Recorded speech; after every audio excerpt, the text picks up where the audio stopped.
What's up? What's up? I'm gonna do a reading and discussion on this book about Tesla, Life and Times of Electric Messiah. It's pretty neat. I have a bunch of notes that I've written down, and I just want to read some of it with you guys and go over it, and then we'll discuss it afterwards. Just waiting for more people to join the live before I get going here.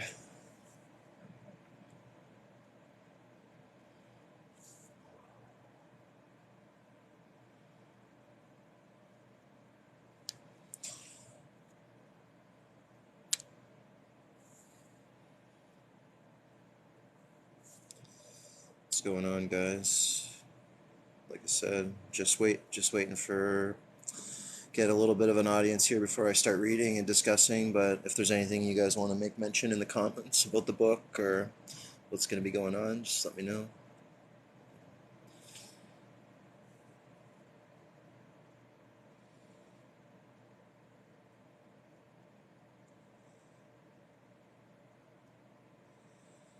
What's going on? What's going on? Just waiting for a little bit more people to get in before we get going. Hey, buddy. Yeah, I'm just going through. I'm getting ready to start traveling again. I just going through some of my old shit, and I found this book that I was going through before, like actually right around just before I started traveling the first time.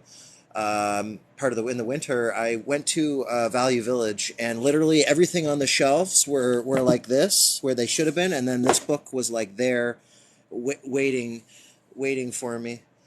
Um, Insult to the poster, weird. Anyways, this book was like there waiting for me, and I've got a bunch of notes written in it and stuff that I've gone through, and I started reading some more chapters. Like I said, I forgot that I had this, and I just want to talk about it. What year was this book published in? I'm not sure. Let's have a look.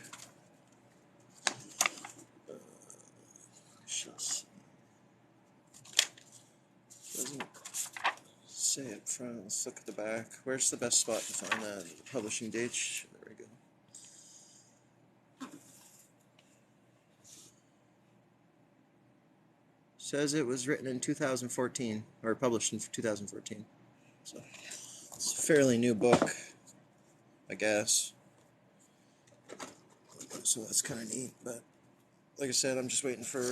Well, I guess there's enough people in here. You guys, there's 12 of us here. You guys want me to start reading the first chapter, and we'll have a little discussion. Or if there's anything you want to discuss about Tesla up front before we get going. My impression of him before I started this journey and after I started this journey are very different. And when I started reading this book, a lot of things clicked for me. And then I just didn't read it again for a while because I had so many ideas rolling around in my head from it. But I mean, we can get started here. I guess there's enough of us.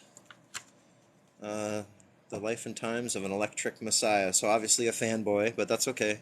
It's okay because there's a lot of information that we can glean from this. I personally think he was like just another actor and just playing a role. But I mean, a lot of people will feel differently. This, that, and the next thing. Anyways, that's just my opinion. You guys are free to think what you want. I'm presenting the information and my perception of it a lot of times. You know what I mean? And you guys are free to think and feel how you feel about that shit. So anyways, so it starts off with a quote. If you mean the man who really invented, in other words, originated and discovered, not merely improved, what had already been invented by others, then without a shade of doubt, Nikola Tesla is the world's greatest inventor, and not only at present, but in all history. So that's interesting, and that was by Hugo Gernsback, the father of modern science fiction, 1919. So that's interesting. Someone in the comments says, "Really? How come?" Just everything else that I've learned about the situation and the life that we're in, and um, there's just history has been altered so much, and I feel that all these people that are presented to us are just like false figureheads and like fictitious characters, and they're just and that people play multiple roles, and I just feel like this technology, these things, these ideas that he was presenting, I don't think that he was the one that invented them. If anything, he reverse engineered them, and just he was a figurehead to present those ideas and to be what do they call that, like Alex Jones and Joe Rogan, the controlled opposition. If anything, yeah, Mason, Freemason. I think he was a Freemason. Like I think he's just a part of that deception, that whole deception. Same with all the other figureheads that they tell us that invented this, that, and the next thing. I think this technology was either presented to us or it was already around, and people just took advantage of it, or whatever the case may be. And they had, obviously, people are going to be curious, so you have to make a story up. You have to present something. Anyways, um, before I carry on, is there anything else you guys want to mention? Okay. So it says Nikola Tesla, 1856 to 1943, the towering genius who made the modern world. Now, it says all the electrical devices around us owe something to him. So he's like the father of whatever, apparently, everything that we have, basically. But I mean, growing up, I was never taught that. It was always like, Thomas Edison and, Alexander Graham Bell invented the telephone, like all these different guys. Tesla was never something that came up, more like pseudoscience kind of thing. He was only known for his little coil thing, and that was it. Yeah, they claimed it as their own, just everything. And you know what? I've been like looking at old photographs and stuff a lot lately, and these I just picture a bunch of these guys getting together.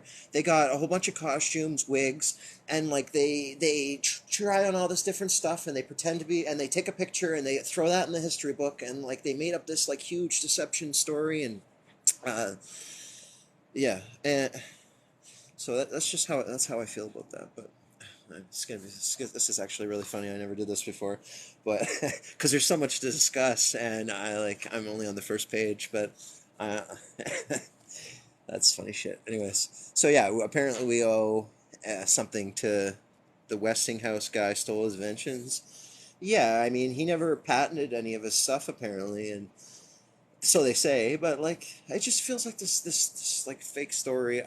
I have a lot of differing opinions about all these different things. I think it was all already here, and I think it's a bunch of fakery, and everything was like reverse engineered, how to all the like certain types of architecture and engineering for like bridges, things of that nature, plumbing, all this different stuff, the electrical technology, and everything has just gotten smaller and smaller. It's the same shit. Like same with the buildings. You have this larger device that includes these natural elements and materials that are basically, it's like a large electrical device, because what we have now is compact, but it's still made of the same stuff that comes out of the earth. You know what I mean? It's just smaller, compact, and sleeker looking design. It's really the same stuff.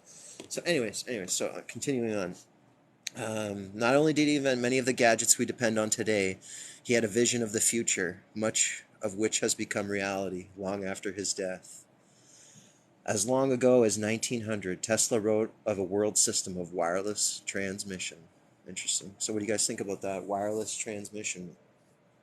Do you think we can wirelessly transmit power, or do you think it's just a myth? Do you think that, like radio waves and other communication things are the only thing that can be transmitted, or do you think that we could do it wirelessly?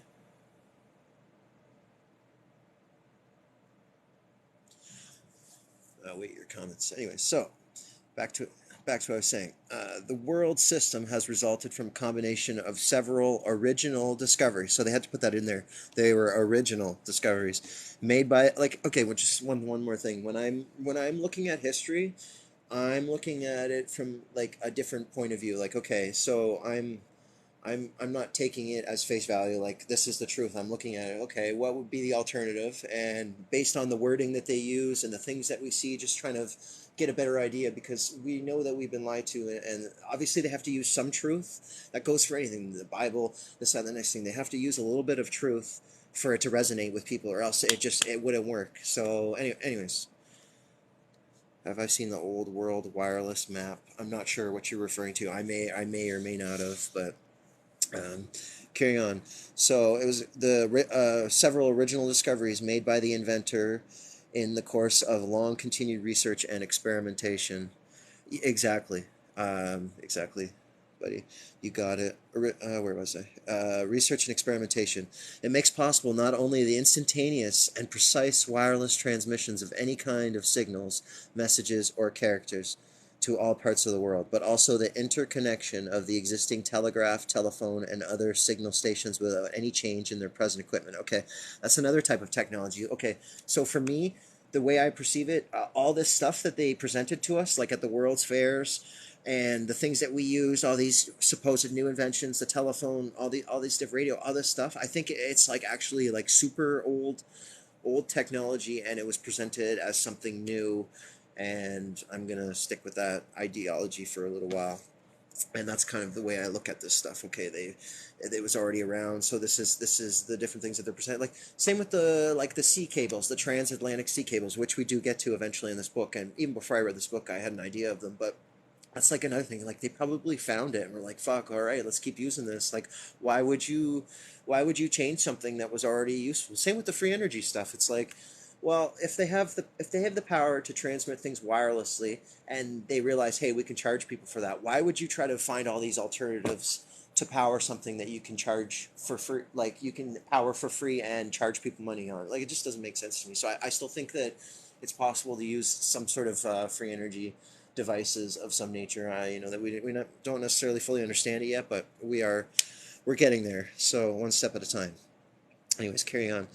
So, telephone other signal stations without any change in their present equipment. By its means, for instance, a telephone subscriber here may call up and talk to any other subscriber on the globe. How about that? Imagine showing up and they like showing you all this crazy stuff. Like I do back. And one more thing before I carry on. You got a small signal, so wireless charger, no adapted to either. Yeah. So what was I saying? This is surely the mobile phone network we have over a century later, and in his autobiography, My Inventions, published in 1919, he envisioned that in 9 months, without undue expenses, he could deliver. What do we got here? The interconnection of existing telegraph exchanges or offices all around the world, the establishment of a secret and non-interferable government telegraph service. Interesting. Interesting choices of words they use sometimes, and you gotta like look deeper sometimes. There's always like stuff kind of in between the lines. Anyways, the establishment, the interconnection of all present telephone exchanges or offices around the globe, universal distribution of general news by telegraph or telephone in conjunction with the press. The establishment of such a world system of intelligence, transmission for exclusive private use, the interconnection and operation of all stock tickers of the world. Does anybody know what a stock ticker is? The interconnection and operation of all stock tickers. Is that literally to do with the stock market and something with that? Anybody in the comments know? I don't know. Establishment of a world system of musical distribution, etc. Ooh, that's kind of weird. They're controlling the world system of musical distribution. Isn't there like a whole thing about the frequency or like the vibration, like what the pitch or the tune that music is tuned to? They changed it, and one is like harmful, and the other one was beneficial. Something along the lines of that. Does anybody know what I'm talking about? And I totally lost the train of thought. Anyways, man, it's hard to read stuff like this, and even any type of historical document reading, because like I'll start reading, and there's my mind will just start like going a million miles an hour. I'm thinking about this, that, the next thing, okay, and like just making new connections all the time. But like my opinions have changed so much since thank you, 432 hertz. From the last time I read this book to now, so many things have really changed. But it's interesting going back and looking at things that I've underlined and like notes and things of that nature. But carrying on. So, where are we? What was this again? Oh, it was his My Inventions. Yes. Oh, it was all the things he wanted to do, right. So, universal registration of time by cheap clocks, indicating the hour with astronomical precision and requiring no attention whatever. The world transmission of typed or handwritten characters, letters, checks, like all this stuff we have. So moving on. So here we have internet, GPS, sat-nav, but Tesla was not just a visionary who delivered theory. He was a practical man who pioneered alternating current. And like we use that so much, and like with the hydroelectricity too, and that leads to other things because he's been involved in so many different projects apparently. And there's something else I've been discussing too lately about at Niagara Falls. Which is where I'm close to currently.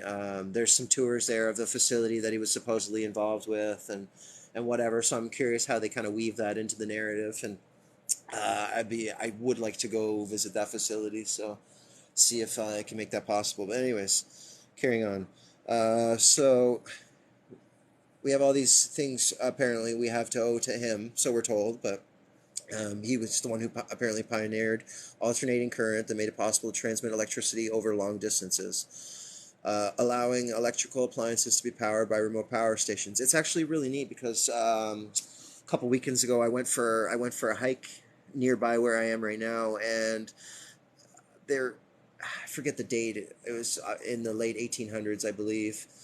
I have to look back at my notes again, but it was the first place either in Canada or in the world to have like the longest distance traveled of wired electricity. So this hydroelectric dam was generating this electricity and transmitting it. I think it was like 53 kilometers from here to Hamilton or Toronto, somewhere around there. And I thought that was pretty cool because at its time, it's specifically the history says that it was the longest transmission. Actually, yeah, I remember now. It was the longest transmission worldwide. So I thought that was pretty fucking cool. And since I've been staying here and learning about the history and like we had tram systems, like there's all these interesting things. Like we had a tram network that went from I believe Niagara Falls. Yeah, I think it was like Niagara Falls to Toronto or something like that. I can't remember. Anyways, really cool stuff. So I mean, being here, there's a lot of history in the Niagara region, and it's neat that I came out this way first to like all of actually like Southern Ontario. I spent quite a bit of time traveling around, checking out these different buildings and spots, and it's been really neat. And I will be carrying on my journey here shortly. But anyways, so I'm getting sidetracked. Back to what I was saying. Where did I leave off? Over long distances, allowing electrical appliances to be powered by remote power stations rather than have a power station on every street corner, as the earlier direct current systems envisaged. He now acknowledged to have beaten, I don't even know how to say that person's name, Guglielmo Marconi to the invention of the radio. So, interesting. So basically, he invented everything, apparently. Like, I have a hard time believing that. But, anyways. Indeed, he spoke of his world system of wireless transmission. The year before Marconi transmitted the first radio signals across the Atlantic. His Tesla coil, invented in 1891, is widely used in radio and television sets and other electronic equipment. He developed electric motors, generators, x-rays, fluorescent tubes, remote control, and radar.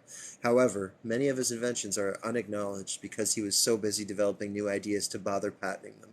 Imagine, you're just so amazing, you're just so busy, you're just pumping out one thing after another, bam, bam, bam, oh, fuck it, I'm not even gonna bother patenting that shit. Like, really? Do you believe that?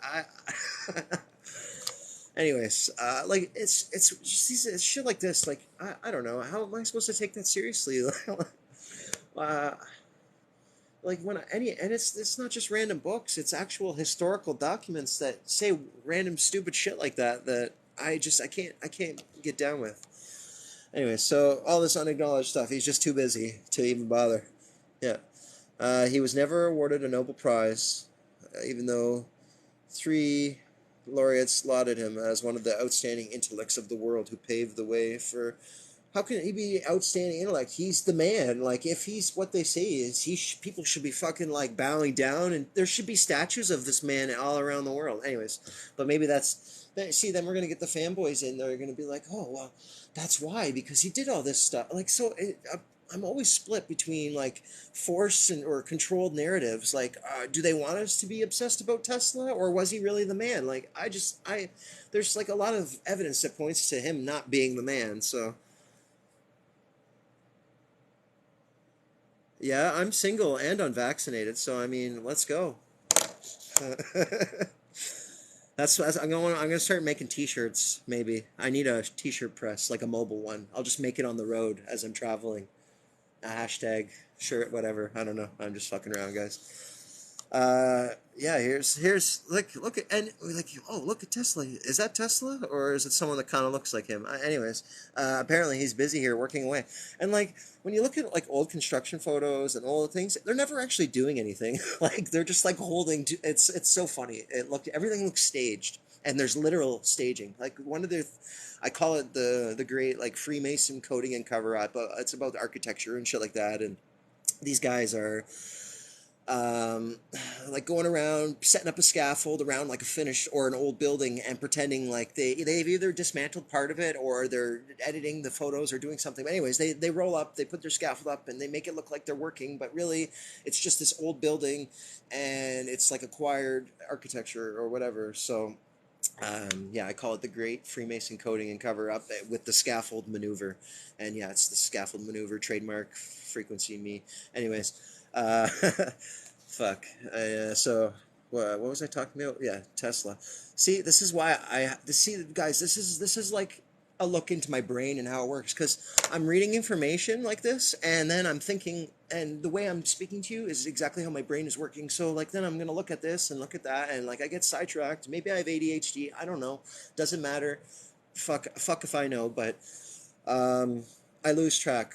But sometimes I hop that freight train back around town, and so yeah, he paved the way for many developments of the modern times. Apparently, he appeared on the cover of Time magazine. Like, see, like he appeared on the cover of Time magazine. You don't appear on Time magazine unless you're controlled or a part of the game. Like, really?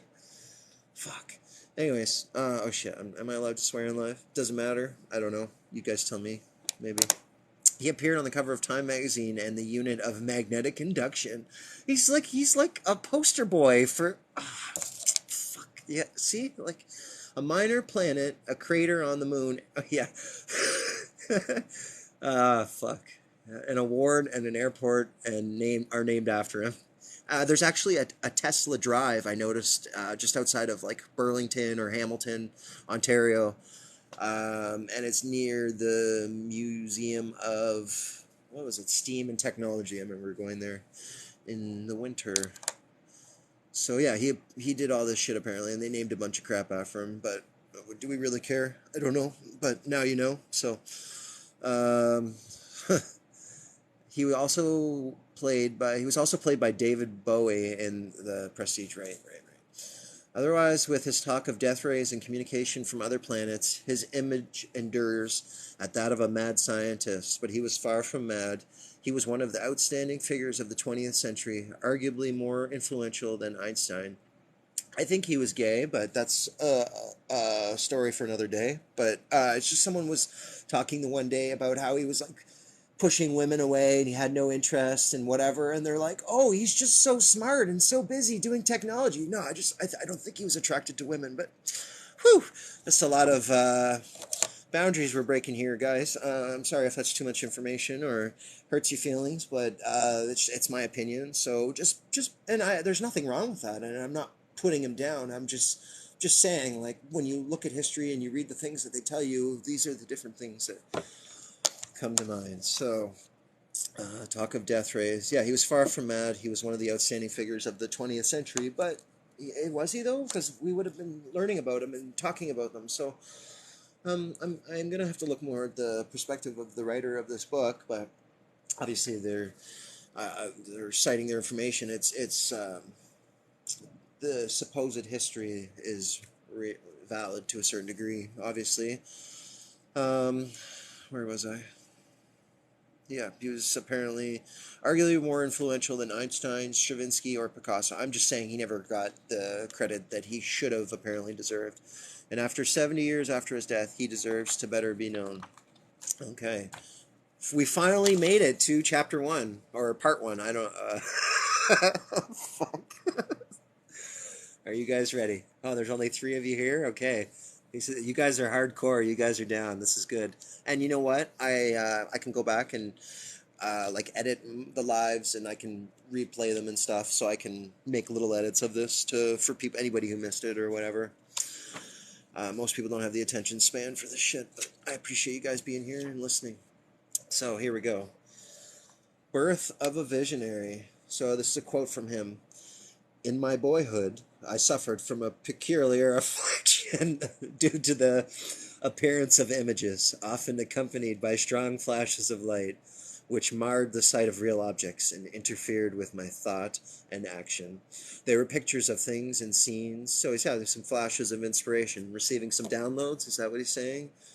That's like this is like the new age way to say it. Or yeah, I had really seen never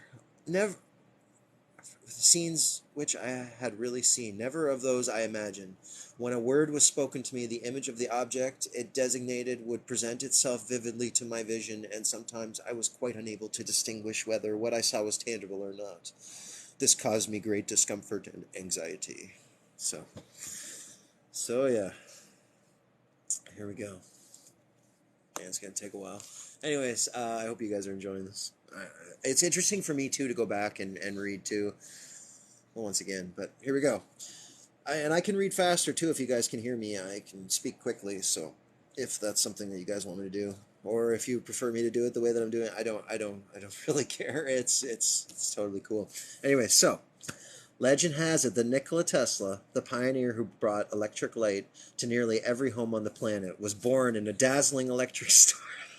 Okay, like you can't like you can make this shit up. Like it sounds like it sounds like a movie script.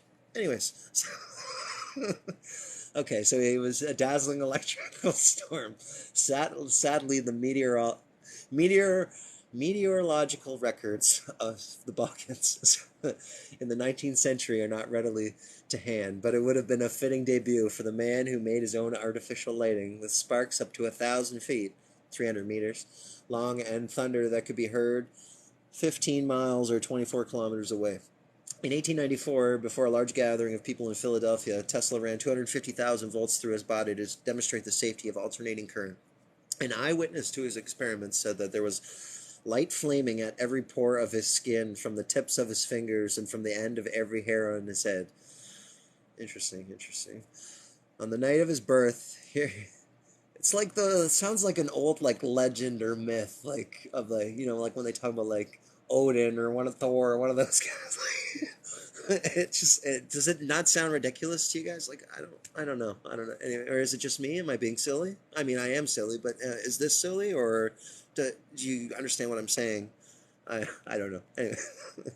So an eyewitness to his experiments said there was light flaming at every pore of his skin.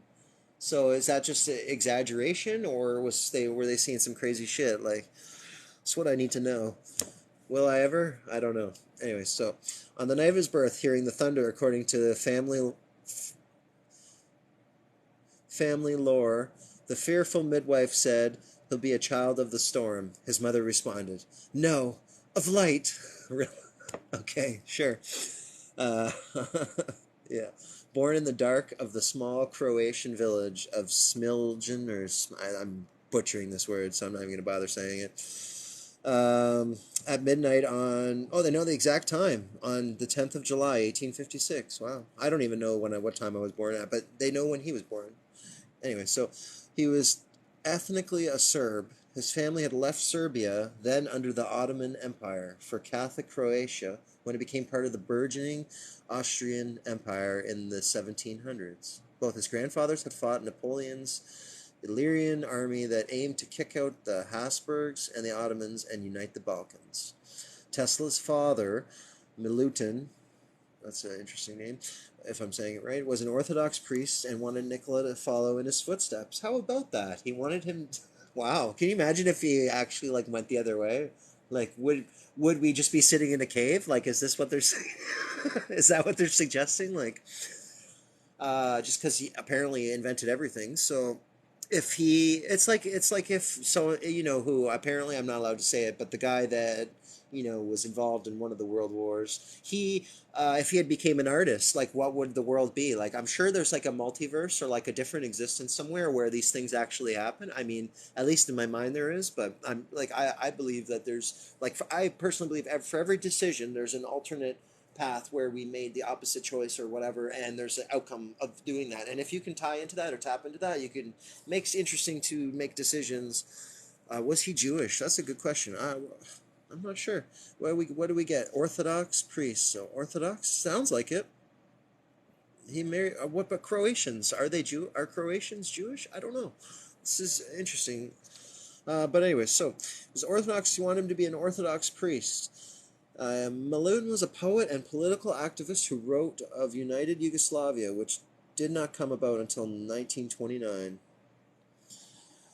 His mother, I can't even say that name. It starts with a D and a J. I don't even, this is not my language. Anyways, never learned to read, but could memorize epic Serbian poems. She couldn't read, but she could memorize poems and long passages of the Bible. Tesla attributed his phenomenal memory to her. Well, it's true what they say about genetics. So. Very, very interesting. Okay, I'm just going to take a quick little minute here. Is there anything that you guys want to discuss about that passage before I carry on? Anything besides him being a Jew? Not that that's a bad thing. I don't really know enough about that yet, so I can't really discuss it. Okay, 3, 2, 1. Whew, carry on. All right. So, electric pet theory. Interesting.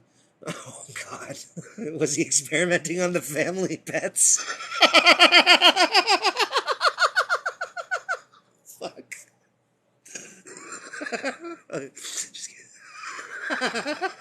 I can just picture it now. Fucking poor cat. Anyway, so, whew, it was Tesla's family cat, macaque. Fuck. I'm sorry, guys. Okay, read this passage. Look, like I.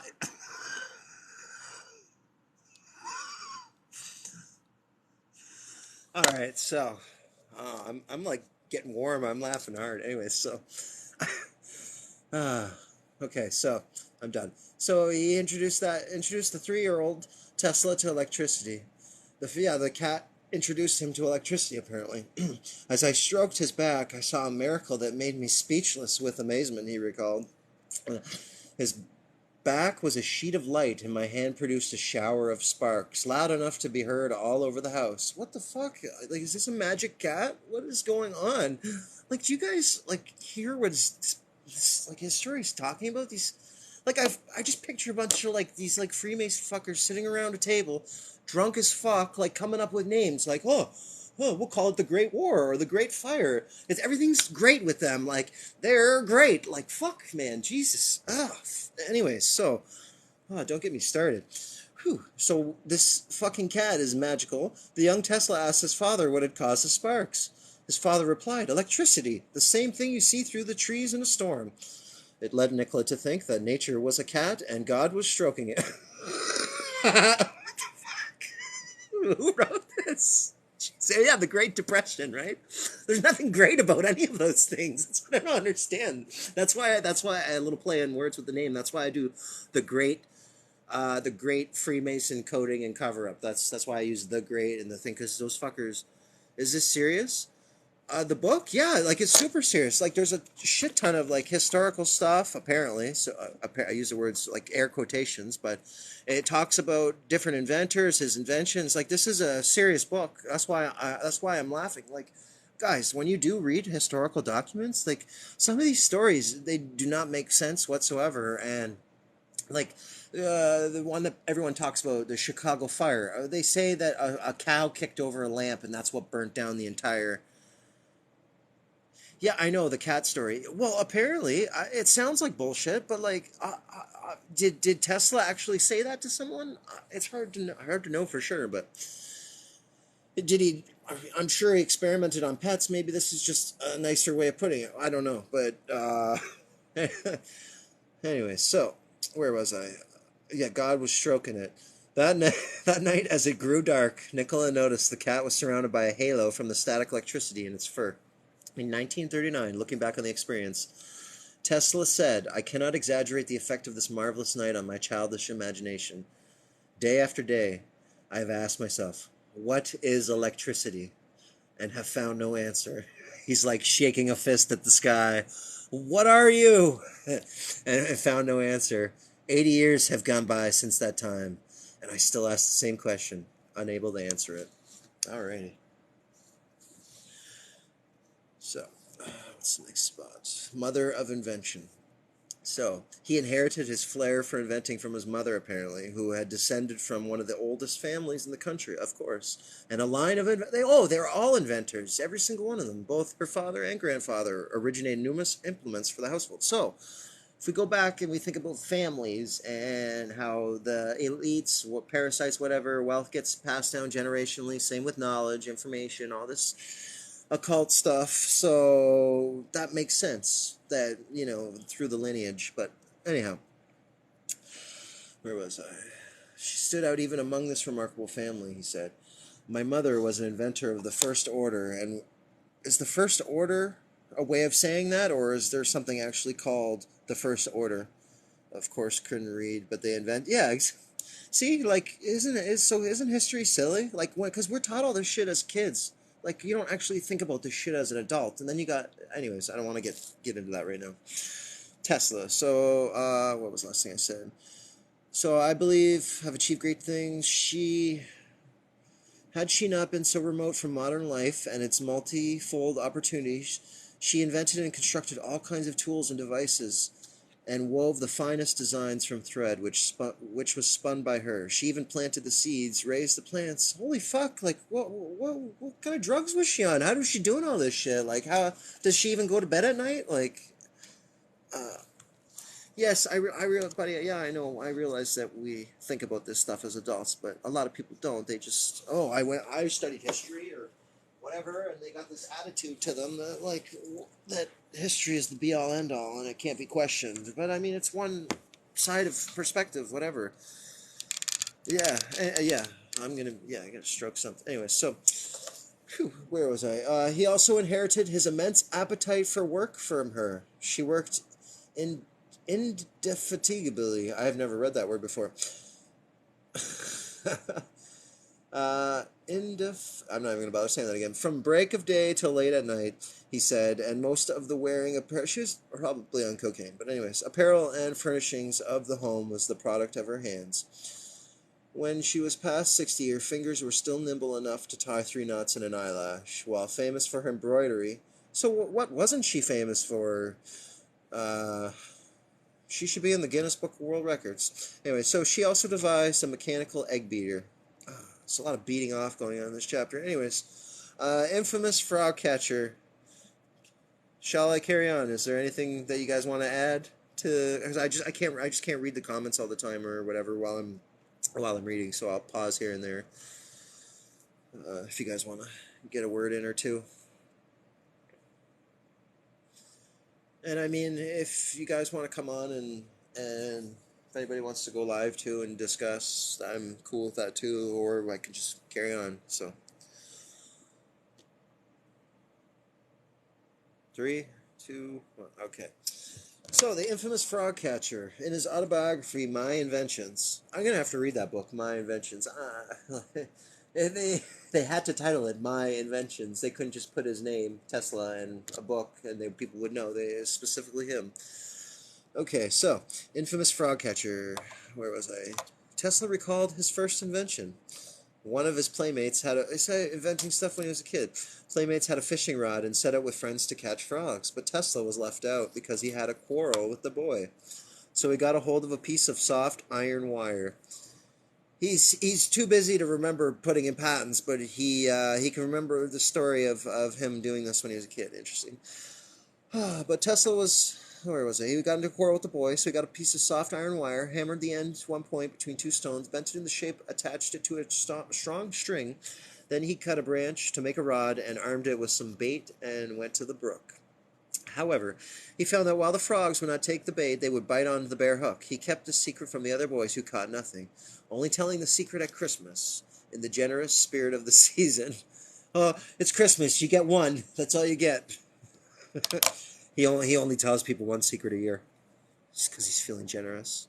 Anyways, next he made an early attempt to harness the energies of nature to the service of man.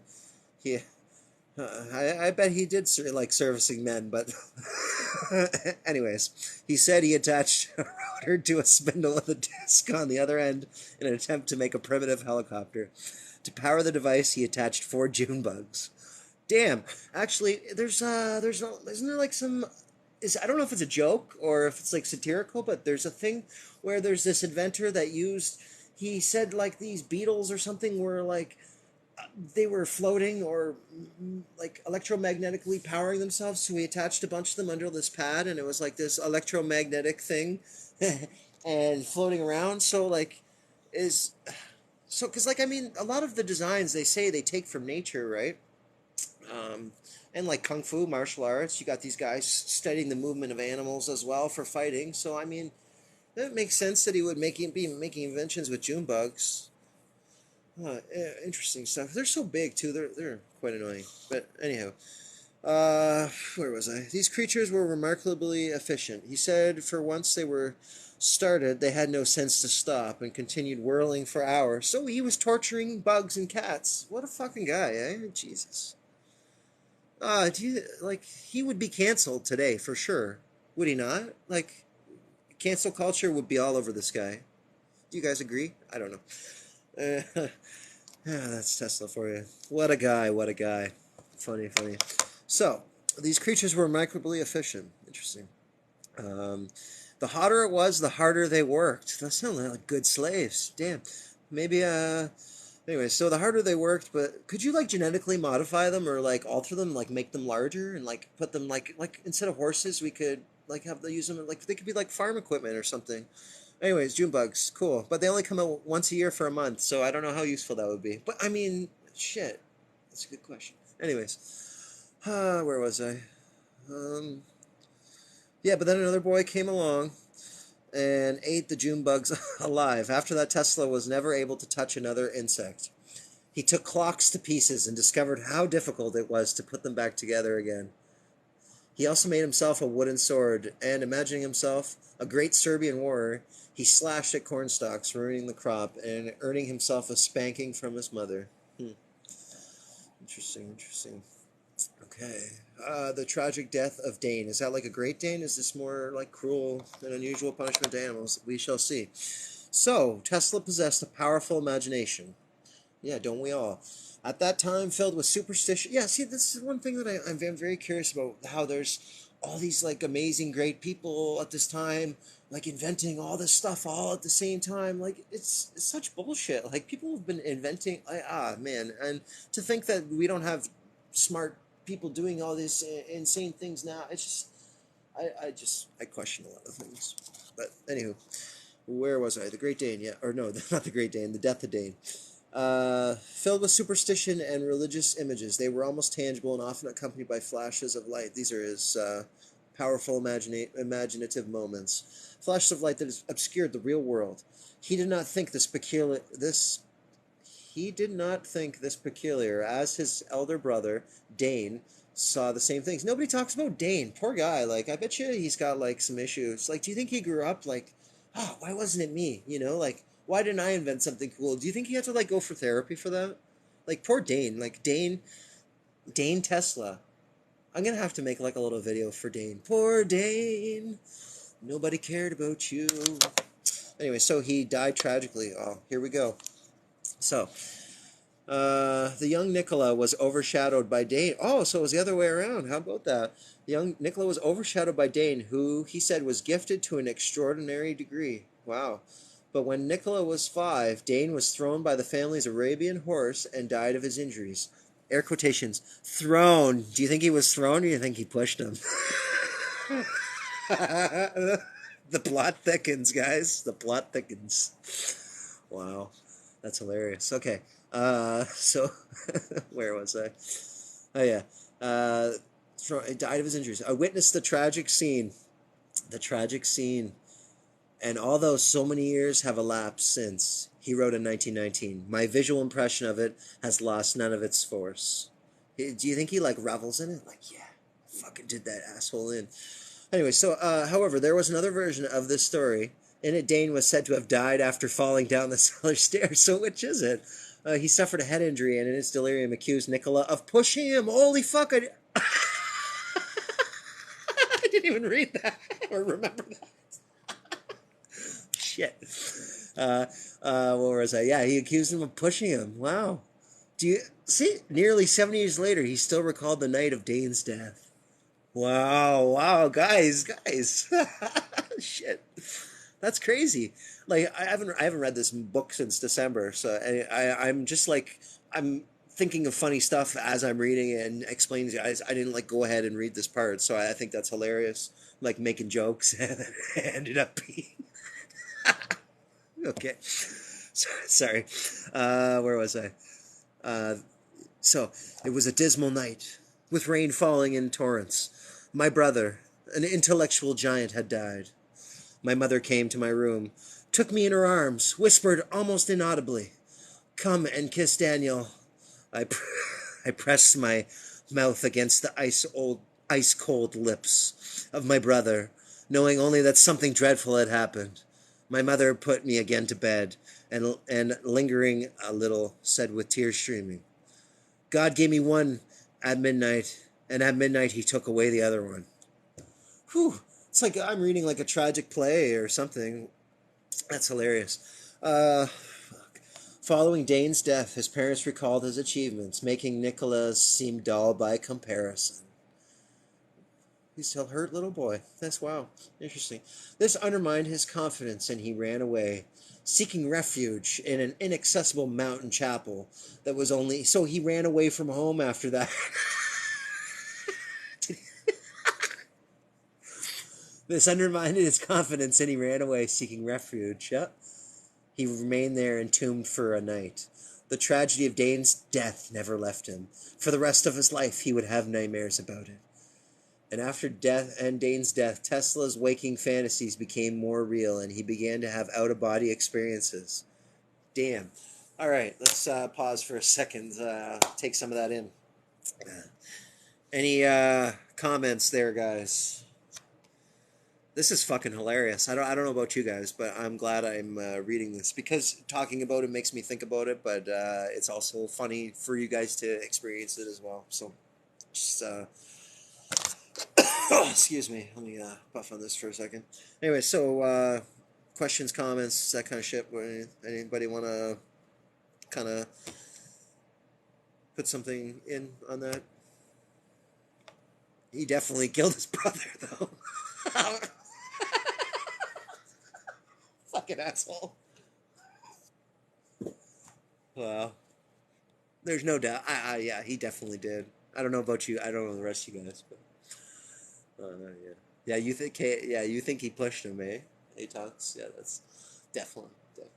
You know, even the fact that that story came, like, even I was thinking it before, before. Yes, he did rip. Rest in peace. Okay, yeah. What was I fucking talking about? Anyways, I took a rip a while ago. That's why I can't remember. Anyways, yeah, like yeah, I was thinking it before they even said it, and then they even said it, so it's definitely like in my mind, like 99% chance that he did it. But if he's like this great dude and coming up with all this cool shit, why would he have the need? Why would he feel so jealous and to like do this? Like, so man, so it's an interesting story. Okay, so man, we're getting a real look here. So childhood traumas, and I have written under that near death experiences. So I don't know if you guys have ever had any near death experiences. For me, I've had some interesting experiences, but you know, for me, it wasn't my life flashing before my eyes. It's more or less complete empty calm. Just It's the most in the moment you'll ever be in the moment. And I think if anything, stuff slows down. Like you experience everything. That's my near death experiences. But anyway, so there were other traumatic events in Tesla's childhood. Um, Other traumatic events in Tesla's childhood. After having a bath on Summers. Hey, are you just coming in now, or have you been listening, my dear?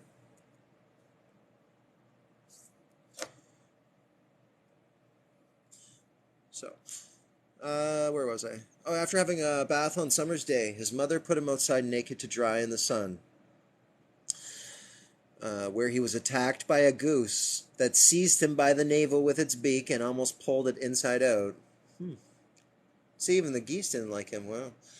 With its beak and almost pulled it inside out. He once fell headlong into a huge vat of boiling milk risked drowning swimming under a raft, and found himself almost swept over a waterfall created by a nearby dam. Dam. That's funny. There was this poem that my grandmother always used to say. It was, I went to the dam to get some dam water, but the dam man told me I couldn't have any dam water, so I told the dam man to keep his dam water. So that will always stick with me. I'll never forget that. I thought that was pretty funny. So he's had a bunch of near-death experiences. So he's quite the character, like, and so much has happened. Just even in his childhood, I find that quite fascinating. And obviously there's some truth. Like I said, everything is encased in truth. Like any lie has to be encased with like a little bit of truth. There has to be something there for it to make sense or resonate with people. So it can't all be bullshit, but obviously some things are, and some things aren't. And at the end of the day, we can't, I can't prove, but I mean, common fucking sense is going to tell you that based on all the information that we can come to a conclusion that, hey, like, yes, he pushed his brother down the stairs. Maybe he didn't really invent this stuff. Like, we'll get there. We'll get there. Anyways, one chapter at a time, and back to it. So he almost drowned in a dam, as well as being lost, frozen, and entombed. He claimed to have had hairbreadth escapes from mad dogs, hogs, and other wild animals. Like, was he just like, is he one of those guys that just like wants to one up everybody's story? Like, those people that it's like, you're just talking about something, whatever, and they're like, yeah, well, that's cool, but I did this. Like, it's like this weird, like crazy story that he's like, did he make all this shit up about himself? Like, because obviously he had some hurt feelings. Because you look at he's pushing his brother because he was better than him, so obviously he's got hurt feelings. He's going around telling all these like crazy stories. Do you think like all of that stuff happened, or do you think that maybe some of it happened? Like, I can understand once or twice, but like, was he purposefully going into this stuff to make bad, like to get attention? Like, was he, was Tesla? What do you call that? The people that are like attention whores these days. There's like the new trendy word that people use. Does anybody remember or know what I'm talking about? Anyway, so I think he was looking for attention. There's no way that he was doing all this stuff and having all this shit happen to him. And if it was, he was trying to. We need to heal our childhood traumas to deal with emotions as adults. Yeah, definitely, 100%.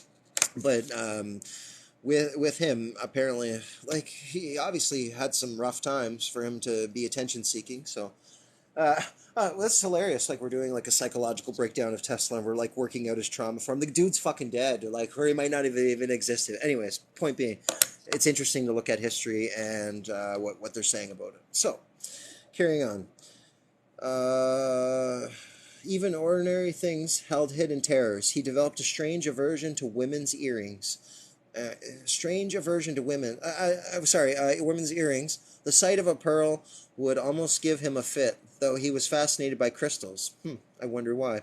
Anyways, he would not touch other people's hair, except perhaps at the point of a revolver. I wonder why. Or you guys think he was just like grossed out, or like was it a hygiene thing, or was it an electrical thing? Because there's people that talk about hair and the importance of that, and the power that our hair holds, and why we shouldn't cut it. But anyways, that's has nothing to do with any of this. So here we go. Where was I? He's fascinated by crystals. Yeah, I mean a lot of us are. He wouldn't touch people's hair.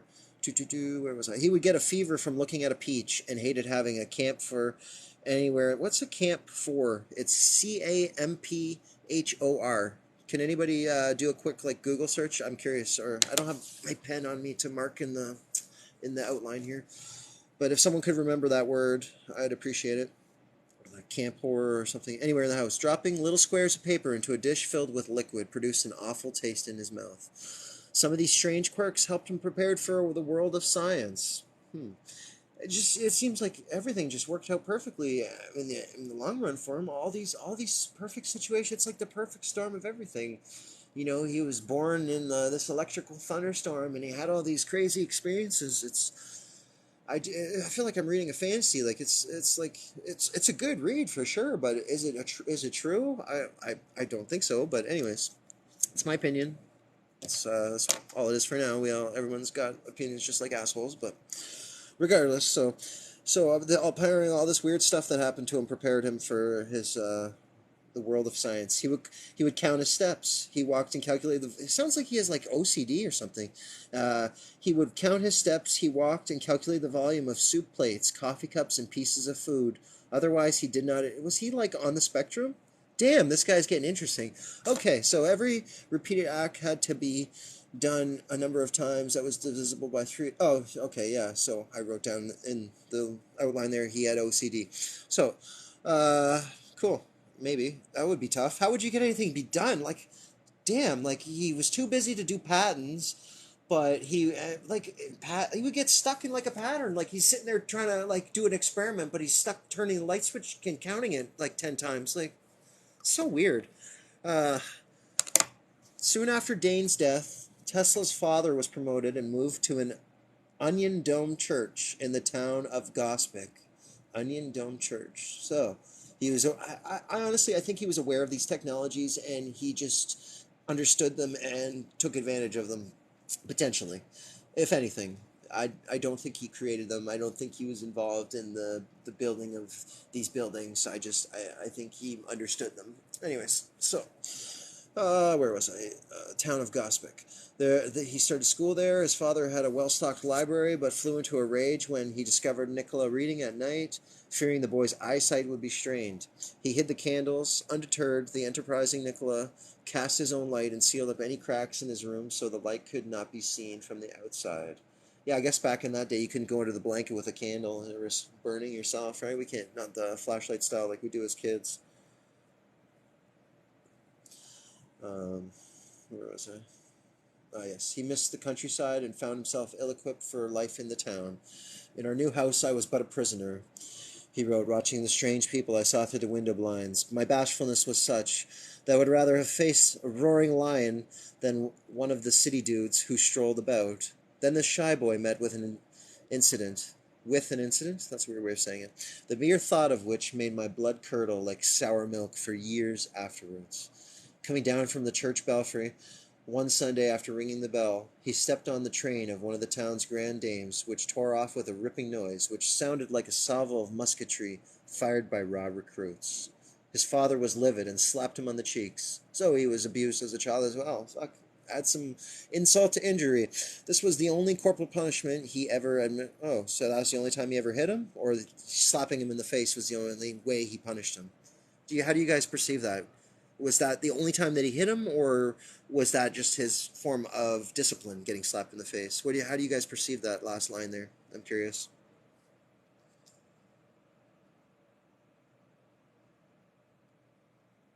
Before I carry on, anybody? I mean, personally, I look at it. It was the only corporal punishment he had ever administered. Read it again. Um, his father was livid, slapped him on the cheek. This was the only corporal punishment he had ever administered. Does that mean it was the only time, or that was the only thing he did? I'm not. I don't remember what corporal punishment means exactly in this context. Yeah, but I'm just wondering in the context of what was written there. Was he saying that his father, that was the first and only time he hit him, or that was just the way he would hit him? That's all I want to know. I'm curious. I'm just trying to break things down. Yeah, it's weird because his father was like a priest or whatever, isn't that? He was like an Orthodox priest, so why is he getting all corporal on him? Anyways, oh, oh, okay. Until the age of 8, Tesla admitted that his character was weak and vacillating. I didn't know what that word was, so I had to look it up. It means to waver in mind, uh, something I can't read my own writing, or feeling, hesitant when making choices. So, okay. So, Tesla was interesting. So it just adds, yeah, it's interesting to read that. So then he came upon a historical novel called Abafi, which means son of Abba, by a Hungarian writer, Miklos Josica. I don't know if I'm pronouncing that correctly. In it, the young Oliver Abadir gradually mends his ways and becomes a national hero. Ooh, that's interesting. Anyway, so, yes. Transylvania's fight against the onslaught of the Hungarians, Turks, and Austrians. Following his example, Tesla set about developing willpower. In a little while, I conquered my weakness and felt pleasure I never knew before. That of doing as I willed, he said. Interesting. Following the incident of the torn train, Tesla had ostracized in Gospic. He had been ostracized in Gospic. Now he managed to redeem himself. He finally could do something worthwhile. So he's attention-seeking, traumatized, abused. Oh, wow, it's interesting to go back because it's just funny how perspectives change over time. But it's like an interesting look into him as a person. I don't know what you guys think about, but physical punishment, probably that's his MO. Yeah, I mean that was a lot of people's MOs. That's the only thing that a lot of kids only knew, for sure. As far as punishment, I know, uh, had my fair share for sure. There's always something different. Following the incident of the torn train, he managed to redeem himself. Oh, where was I? Sorry, I'm fucking up here. The town had recently organized a fire department and was showing off its new fire engine. The entire populace turned out for the ceremony and speeches, with the hose at the ready, and the order was given to start pumping, but not a drop of water came out. While the bigwigs tried in vain to locate the trouble, Tesla felt instinctively for the suction hose that ran down the river. He felt instinctively for it. Good man. He found it collapse. Plainly, there was a blockage. So he waded into the river and unblocked it. Suddenly, he was the hero of the day and found himself carried shoulder high. See, isn't there a thing with like firefighters where, like, I don't know what the name is, but like people that are in a position where they can create a situation to go save it? Like, it's like some like weird hero syndrome kind of thing. Like, they'll create a fire just so they can go in and save people or whatever. Does anybody know what I'm talking about? Anyways, that's just first thing that comes to mind. Same with all his near-death experiences. I think he was attention-seeking and he was doing this stuff on purpose. But that's just me. Maybe he got off on it. Maybe like he had a near-death experience and it blew his mind. He's like, oh, it's like a drug. I'm gonna do that again. Like, I'm just curious, but it's interesting. So, so yeah, he found a collapse. He unblocked it. He was the hero of the day. Blah, blah. So the next chapter. Calculus, coils, and turbines. Sorry, not chapter, but I don't know how they're. It's all like chapters, but sectioned off into different pieces. But anyway, so calculus, coils, and turbines. At 10 years old, Tesla entered the local real gymnasium, the equivalent of a British prep school or an American junior high school. It had a well-equipped physics department.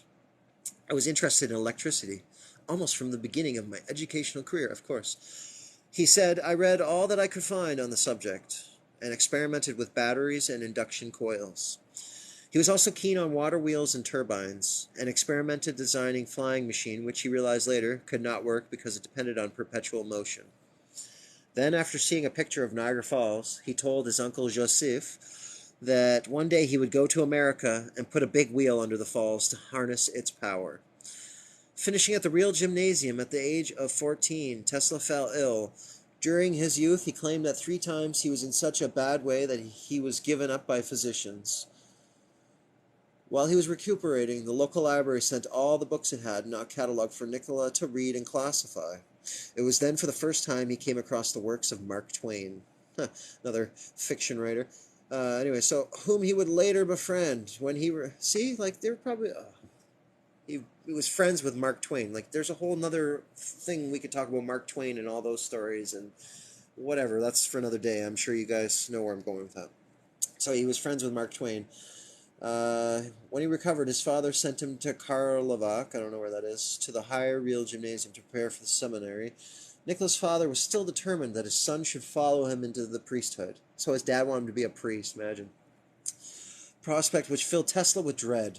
At the higher real gymnasium, he showed early signs of genius, performing integral calculus in his head, leading to his teachers to think he was cheating. He probably was. At this point, yeah. If he's pushing his brother down the stairs, he's probably cheating on tests, too. So, again, the gymnasium at Karlovac had a good physics department. Tesla became fascinated by the Crookes radiometer they had there, invented by the British scientist William Crookes. It consisted of 4 metal vanes polished on one side, blackened on the other, mounted on a vertical pivot in a glass bulb. That's the picture right there. A glass bulb. Where was the last picture I left off? Sorry, guys. I lost my train of thought. Shit. There we go. The mechanism spun when bright light fell on it. It was also in Karlovac in 1870. He saw for the first time a steam train. Later, dude. Like I said, I'm recording these two, so I mean, I'll probably put it up on YouTube if you guys want to re-listen to this down the road. I'm gonna start doing that. I'm gonna start putting my longer stuff because the people that actually want to listen to this kind of stuff are gonna listen to it. But I find it most, but that's on YouTube. People on TikTok are watching it for short bursts of information really quickly. So, anywho, carrying on. So, saw Steam Train for the first time. Is there any questions, comments before I carry on, you guys?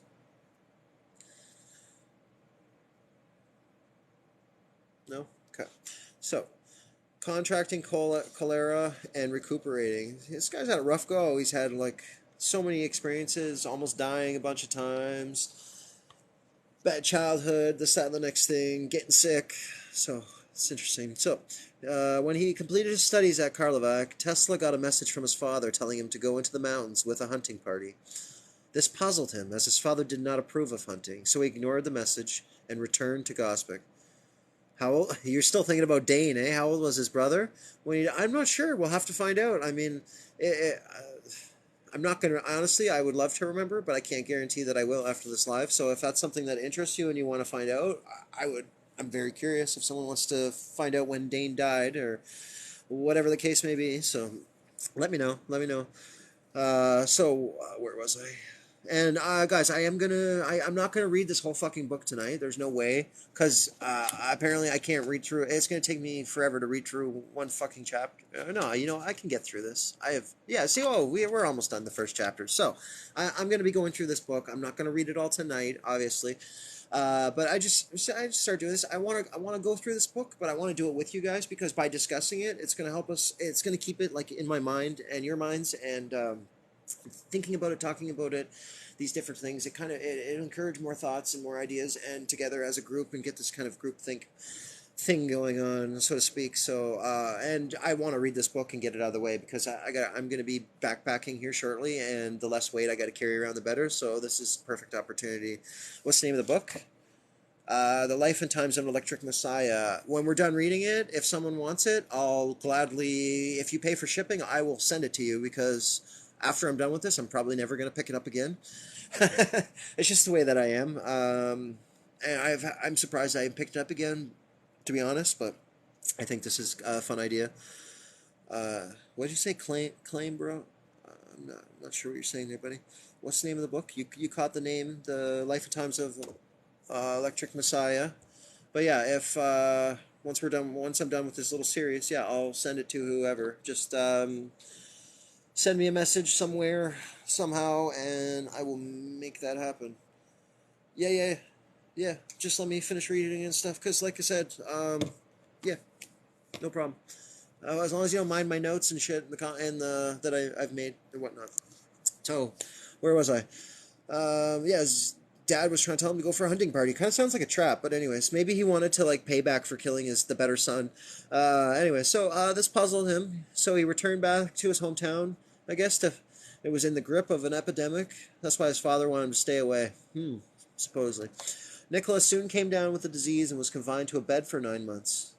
Oh, gross. Imagine being stuck in bed for 9 months. That would suck. So, when he was at death's door, his father tried to encourage him in the hope that he would rally. Nicholas seized the opportunity to his father. Perhaps I may get well if you let me study engineering. Oh, Dad, I might feel better if you let me do what I've always wanted to do. That's funny. So, well, if you will let me study engineering, his father replied, you will go to the best technological institution of the world. You can go wherever you want to go, son. It's okay. You've already almost died so many times. That's a pregnancy? What do you mean?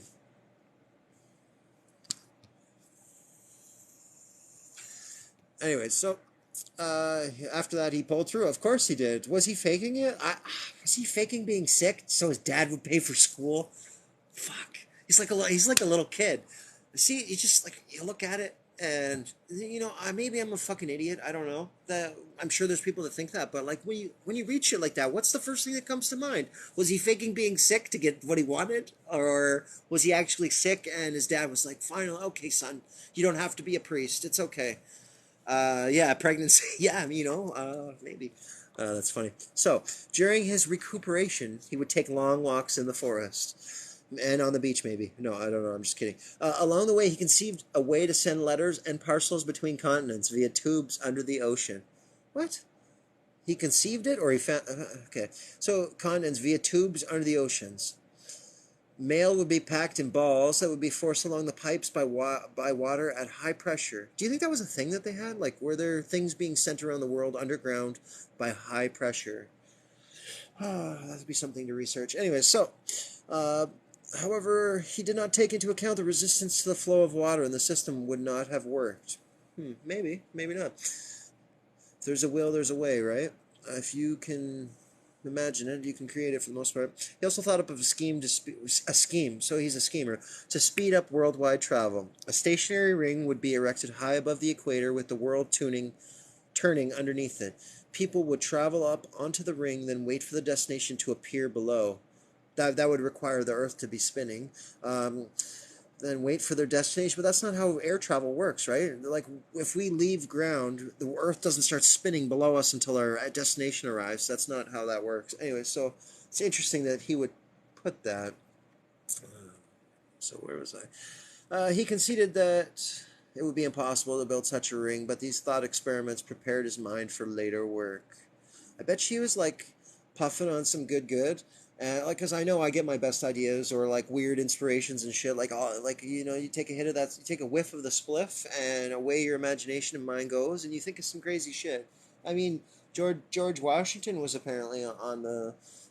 He liked a little hemp in his yard, so it wouldn't surprise me. I mean, they've been using ganja for thousands of years, apparently. If there's been 1,000 years, I don't even know at this point. But anyway, so it's been around for a long time. He was having a little puff, thinking about the world and coming up with some good ideas potentially.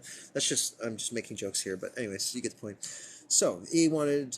I observed to my delight that I could visualize with the greatest facility. I needed no models, drawings, or experiments. Do you ever guys, are you like that? Can you picture things in your mind's eye, like, or do you have to draw it or like see it in front of you? I could picture them all as real in my mind. Thus, I have been led unconsciously to evolve what I consider a new method of materializing inventive concepts and ideas, which is radically opposite to the purely experimental and is, in my opinion, ever so much more expeditious and efficient.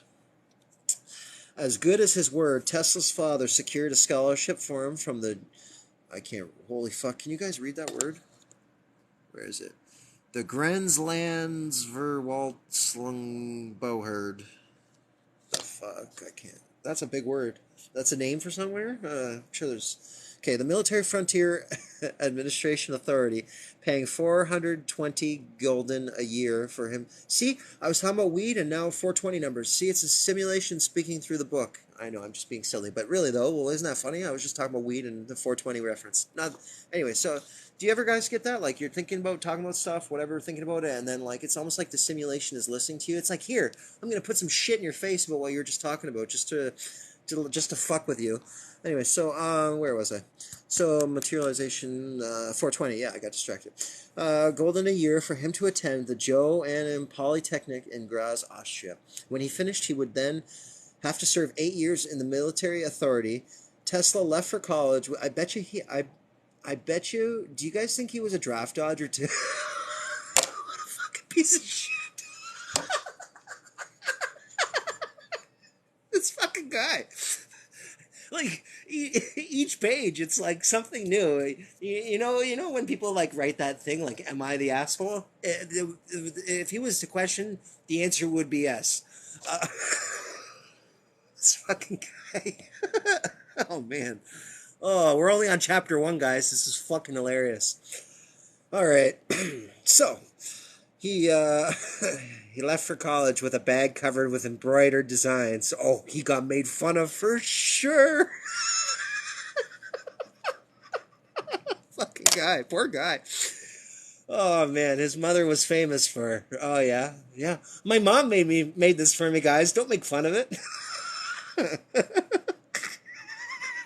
He treasured that bag for the rest of his life. Oh man, I'm getting a kick out of this. I don't know about you guys. Anyway, so look at this. All right, that's pretty cool.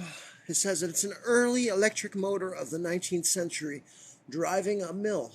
See, guys, like, if they were, like, we can recreate a lot of this shit. And I'm telling you, hydroelectricity is the be all end all bee's knees. As long as you got access to it, then everything's a breeze. So, think about this. I mean, obviously, you can utilize wind and solar and shit, but, you know, the water doesn't stop moving. This is why my theories about the cities being all geared up for this. I believe that they were utilizing hydroelectricity fucking way more. That's way more believable than fucking electrons in the sky or whatever, like the ether. Yeah, that sounds really fucking cool, but at the end of the day, all these cities are built either around these waterways that they hand built, or they hand built, like, so one came first, or one or the other. Like, either they built these canals and then built the cities around them, or the cities were there and they built the canals, or they were all built at once. But it's all, they've been, like, I think electricity has been around way longer than we're told. And I believe that like, and it's not just a belief. It's like I've literally traveled around to these different places, and I've been looking at, even online and whatever, all around the world. We have all these cities, and they have these canals or waterways that are specific to these cities, and and you have like businesses and all these things. They were definitely utilizing hydroelectricity, and like I can guarantee that, 100%. Anyway, so electrical science in 1875 is what the top of this is saying. The ancient Greeks discovered that you could produce static electricity by rubbing amber with silk. Because, like, this is the one point that I always talk about too. Sorry, I'll continue in a sec. Just the Baghdad battery. So, what the fuck would they need a battery in that time period when that would have been from? Like, a long time ago. Like, obviously, you don't need batteries unless you're utilizing electricity for some. They were powering something. They had something. It's not all tiny and compact like designs that we have now, but they've had technology. Technology is not a new thing, in my opinion. In my opinion. Anyway, so back to where we were. So the ancient Greeks discovered that you could produce, yeah, the static electricity playing with amber and silk. Cool. Where were we? In the 18th century, as scientists such as American Benjamin Franklin from 1706 to 1790, and the Briton Henry Cavendish from 1731 to 1810 made a systematic study of the phenomenon. In 1791, the Italian Luigi Galvani. Sorry, I had to say it like that. I didn't mean to. I'm not trying to be stereotypical. Sorry, guys. Sorry, Italians. Anyway, so 1737 to 1798. Discovered electricity in animal tissue when he saw a frog's leg twitch. Like, these guys, like, think about all the crazy shit these guys would have been doing. Like, it's pretty gory. Like, they would have been, like, experimenting on animals, like, worse than what we do today. And, like, all this weird shit. They were, like, cutting up dead bodies and stuff to, like, figure out how it works. Like, to get to some of the science that we're at today, like, they had to do some nasty shit. But anyways, so I get, sorry guys, I get super distracted because, like, I'm reading and then my gone. Anyway, so back to where we were. He's making frog legs twitch when touched by two different metals. This led his friend Alessandro Volta, 1745 to 1827. I don't know if you guys care about the dates, but anyway, so to make the first electric battery in 1800. Ooh, interesting. Alessandro Volta. He made the first battery in 1800. Cool. Danish physicist Hans Christian Ørsted, 1777 to 1851, discovered the relationship between electricity and magnetism. In 1820, when he saw a compass needle being deflected when an electric current was turned on and off. Interesting. French physicist André Merriam Ampère, 1775 to 1836, developed this into the science of electrodynamics.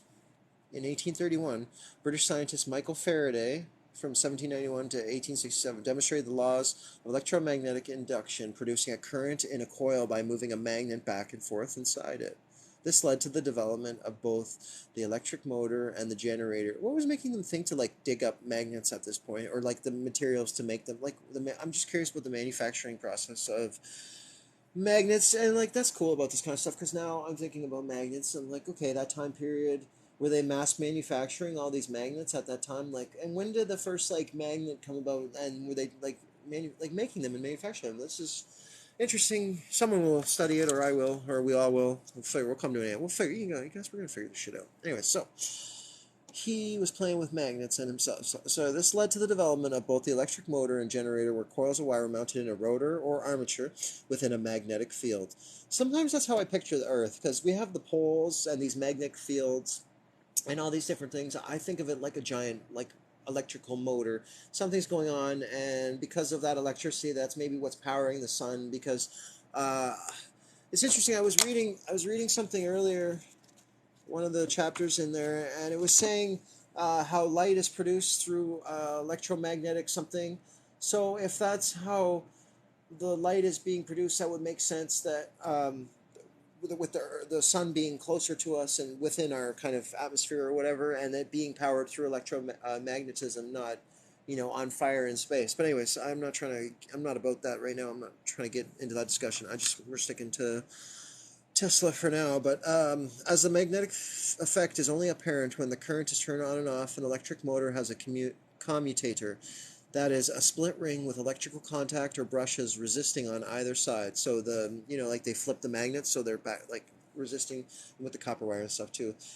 So contact or brushes resting on either side. As the motor turns, contacts switch, reversing the current flow in the coil. Similarly, a generator needs a commutator to prevent the current reversing as the rotor turns. So I mean, like this looks like some pretty basic stuff. So I mean, I showed you guys that video of the washing machine that they took it apart and like utilized, because it was like a rotary washing machine, and you can turn that into a generator. You can hook it up to like create like a hydroelectric system with it. It's really fucking neat. It's really quite fascinating. So I don't know how long I was reading for. I need like 2 minutes. I don't know if you guys want me to continue or if you want me to stop. That was chapter 1. I need to like puff on my vape or something. Go have a drink of water. But like there's 6 of you guys here. I appreciate you guys hanging around, listening to me shoot the shit, whatever, talk some shit about Nikola Tesla. I'm sorry if you guys are fanboys, but I said what I said. So, what do you guys think about all that so far for chapter 1? I'm curious, like, I want to see it from like a comedic standpoint. Like, what did you guys garner or gather from chapter 1? How do you feel about Nikola Tesla now? Anybody? Come on. Engage. Activate. Please. Comment.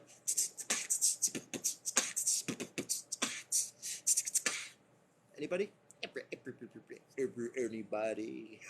Come on. I'm hyped up. Like, let's have a discussion here.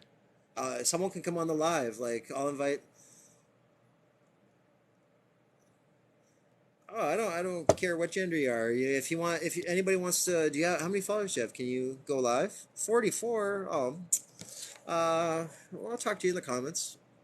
So how do you feel about Tesla? I personally feel it's a bit shady, but that's just me. What do you guys think?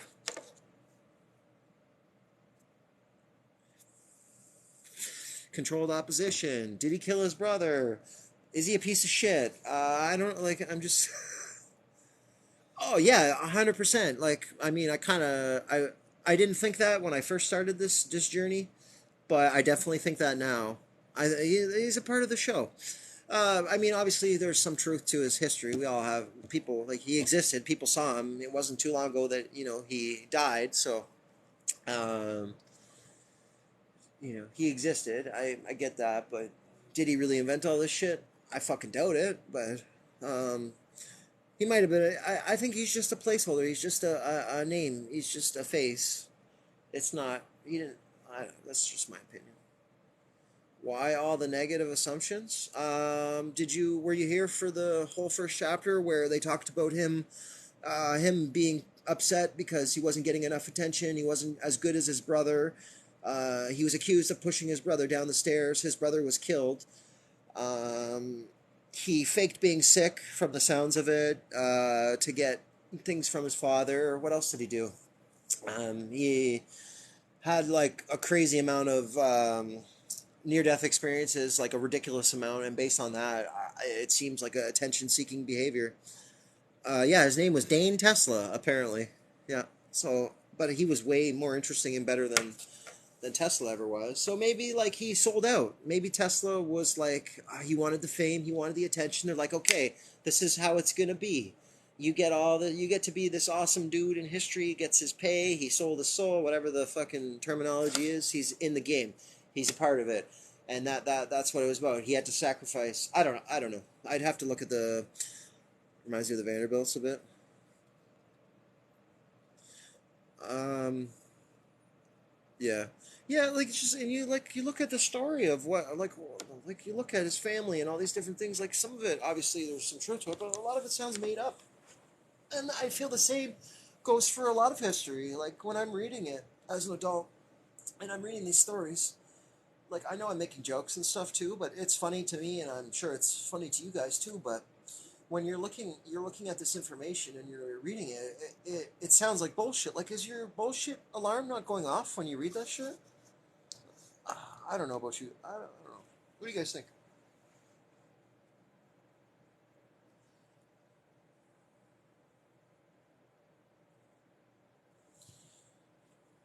Like if you listen to the story, it's a lot of it sounds pretty ridiculous, but it's interesting though to like look at them from like a psychological standpoint.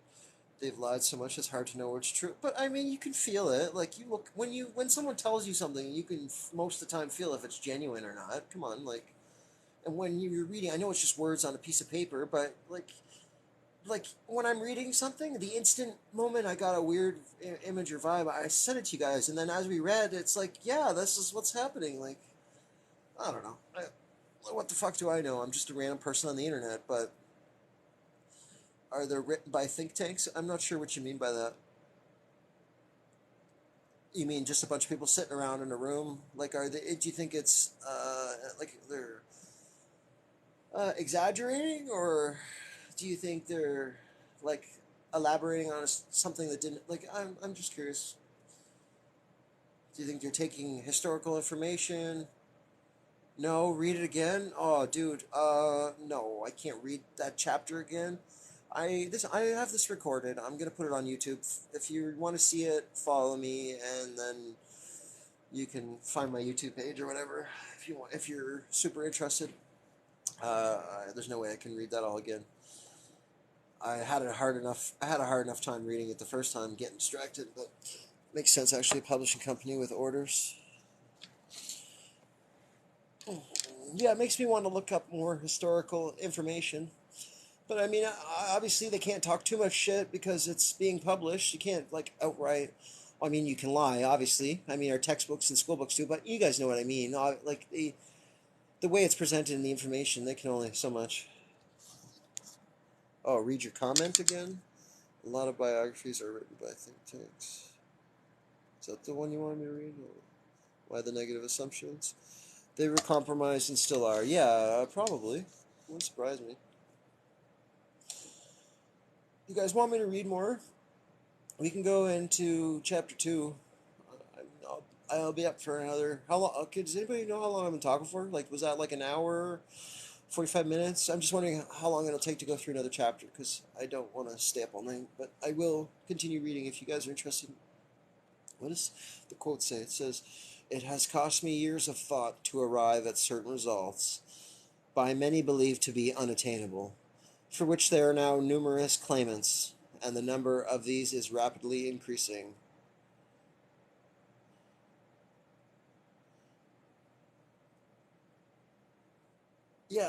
Yeah, let me go grab a glass of water. I will be right back, and we'll read a little bit more, guys. Thank you. Hang tight.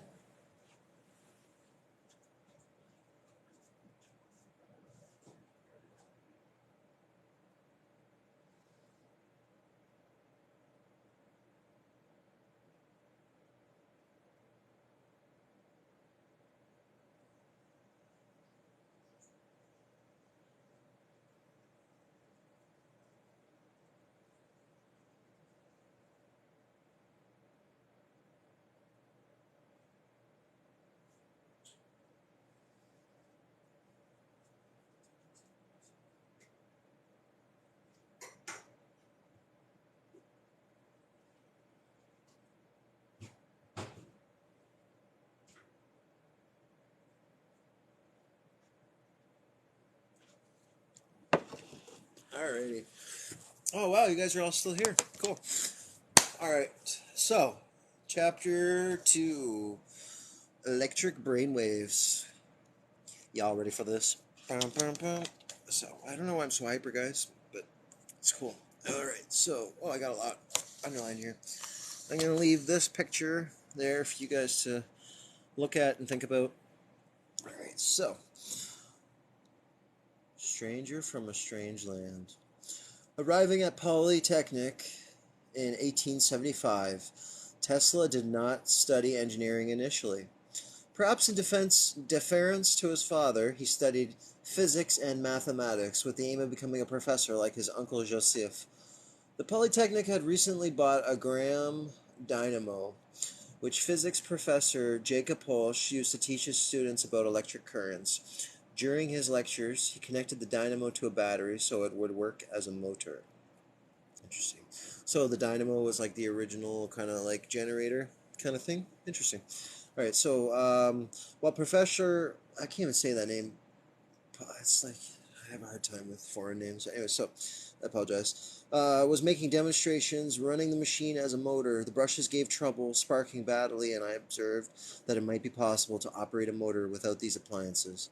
But he declared that it could not be done, and did me the honor of delivering a lecture on the subject. At the conclusion, he remarked, "Mr. Tesla may accomplish great things, but he certainly will never do this.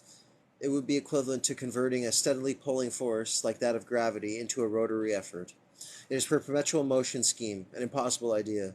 But instinct is something which transcends knowledge. We have undoubtedly certain finer fibers that enables us to perceive truths when logical deduction or any other willful effort of the brain is futile." So that was what encouraged him to. Oh, they told him, "Oh, you can't do that. You're not capable." So is that like one of those situations where people tell you can't do something that you end up doing it, or like I have many questions when I read this information, because it's as I'm reading it. Are these factual events, or is this like made up stuff? It's hard to tell sometimes. But so the story is that he was told that he was observing this experiment or demonstration, and he's like, "Oh, I can do this better." So carrying on. Tesla will go on to make a motor that did. Oh, so this is what encouraged him to start making the AC motors. So Tesla will go on to make a motor that did without troublesome brushes. It was his first great invention. Finally, made something of his life. Interesting. So, uh, where are we? Experimenting with thought. Oh yeah, because we were on, what were they saying? The electric brainwaves. I see you in the comments here, Brisk Baby. So I'm just talking about Tesla and how he's full of shit. And I read a full chapter, and it's an interesting book. I probably will post this later somewhere else, like YouTube, something like that, if you're interested. Anyway, so yeah, I'm going through this book that I have on Tesla, discussing the different things, history. So far, from the first chapter, he's got parental issues. He was abused. He's attention seeking. He killed his brother. I'm pretty sure he faked being sick to get his father to pay for school. I think he intentionally was like trying to hurt himself to get into situations. But yeah, he had a troublesome childhood. That's for sure. So, anyways, where was I? Experimenting with thought. While somewhat intimidated by the professor's authority, Tesla was determined to prove that he was right, and undertook the task with all the fire and boundless confidence of youth. To take up the challenge of building a spark-free motor, Tesla switched to the engineering course. However, electrical engineering was in its infancy, and the course in Graz concentrated on civil engineering. Consequently, Tesla returned to his thought experiments. I started by first picturing in my mind a direct current machine, running it and following the changing flow of the current in the armature. Then I would imagine an alternating investigate. Wait, sorry. I would imagine an alternator and investigate the progresses taking place in a similar manner. Next, I would visualize systems comprising motors and generators and operate them in various ways. The images I saw were to me perfectly real and tangible. So, quite the imagination, indeed. Interesting. So, Tesla was a diligent student. For the first year, he worked from 3 a.m. until 11 p.m. 7 days a week. taking no holidays, so he's a night owl. He passed his exams way ahead of his fellow students, but when he went home with his exemplary exam certificate, his father was furious. That almost killed my ambition, he wrote.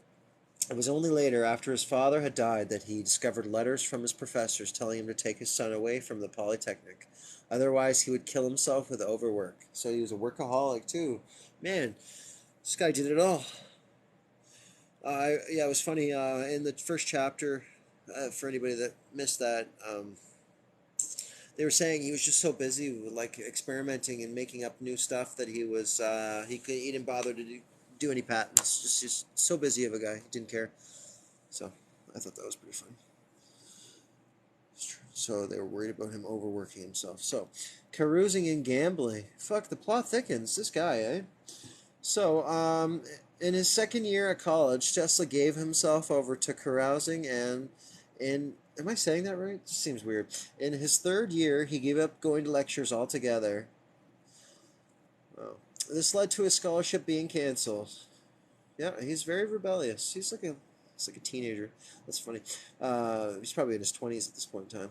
I'd have to look back at the dates. But anyways, he tried to get another scholarship from the publishers of the pro-Serbian newspaper, the Queen Bee, calling himself a technician and saying that he could speak Italian, French, and English, as well as Serbian, Croatian, and German. If it was refused, and he was thrown. Where'd that go? It was refused, and he was thrown out of school for gambling, and it was said womanizing. Ooh, he was actually womanizing. Surprising. He disappeared from Graz. That must have been the face. Without a word, and friends feared that he had drowned in the river. See? Always looking for attention. Where's Where's Nicola? Oh, he's hurting himself again. Poor guy, though. Man, he just needed a little love. Just like that other guy. If he, like I said, if he had just done artwork instead of going into the military, the world would be very different. Imagine. In 1878, he reappeared in Maribor, which was then in the Austrian province of Styria, now in Slovenia. He found work there as a draftsman in a tool and die shop, though he seems to have spent much of his time playing cards for money. His father did not approve of gambling, found out where he was, and came to beg him to return to school, this time in Prague. A few weeks later, his father's visit, Tesla was arrested as a vagrant and deported back to Gospic. At his father's church, he met and fell in love with a girl called Anna, strolling by the river or on long walks back to his hometown of Smiljan. They discussed the future. She wanted a family. He wanted to be an electrical engineer. Sounds like some teen drama or like some funny movie. Anyway, so then his father fell seriously ill. He died soon after, at age 60, and was given a funeral fitting for a saint. Tesla continued gambling. One day his mother came to him and gave him a roll of notes saying, "The sooner you lose all we possess, the better it will be. I know that you will get over it." He said, "I conquered my passion and only regretted that it had not been 100 times as strong. I not only vanquished, but tore it from my heart, so as not to leave even a trace of desire. Even since that time I have been indifferent to any form of gambling as to picking teeth." He reported giving up excessive smoking and coffee drinking with similar ease, and seems to have given up his passion for Anna too. See, she's probably just a beard. I don't think he was into women, but that's just my opinion, based on different things I've heard over time. And whatever, I don't care. Whatever. It's funny. So, the Graham Dynamo. Let's take a look at that before I carry on. With the rapid development of the telegraph system in the 1840s and 1850s, what was needed was direct current that flowed in only one direction. This is the type normally produced by batteries. Even with a commutator, introduced by Parisian instrument maker, I can't even say his name, in 1832, if you guys care. Fucking instrument maker, see the Hippolyte Bixby? Fuck if I know. Maybe you guys can read that. I don't know. Anyway, so delivered by a generator. While not reversing was not smooth and constant like that from a battery, it builds to a peak, then drops back to zero again. However, a Belgian electrical engineer demonstrated his Graham dynamo at the French Academy of Sciences in 1871. By increasing the number of coils on the rotor and number of sections on the commutator, it could produce a near constant direct current.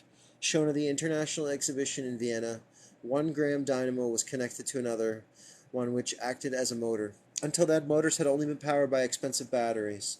Graham's business partner, French engineer, had demonstrated the power could be transmitted from one place to another without inefficient shafts, belts, chains, ropes used to connect steam engines to machines, with obvious advantages for industry. Interesting stuff. What do you guys think about that?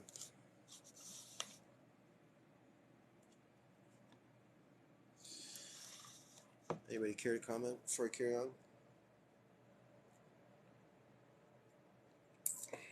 It's like the first generator. It's kind of cool. So we're told once again. Like I said, I still think all this technology is like antique museum shit that they were like showing off as new. Like it was new to it's like new to us, but it wasn't new technically new. It just same with like the World's Fairs and stuff. I think that basically they were just like museums because every city has them, and they were museums showing off old world shit, and they like hijacked that, and we're like, yep, this is all the new technology you guys get to use. We just invented it. Here you go. But really, it's old shit that they were presenting as new. Anywho, so where was I? Okay, so the coming of the telephone. Tesla then honored his dead father's wishes, supported by two maternal uncles. He went to Prague University, signed up for the courses in mathematics, experimental physics, and philosophy.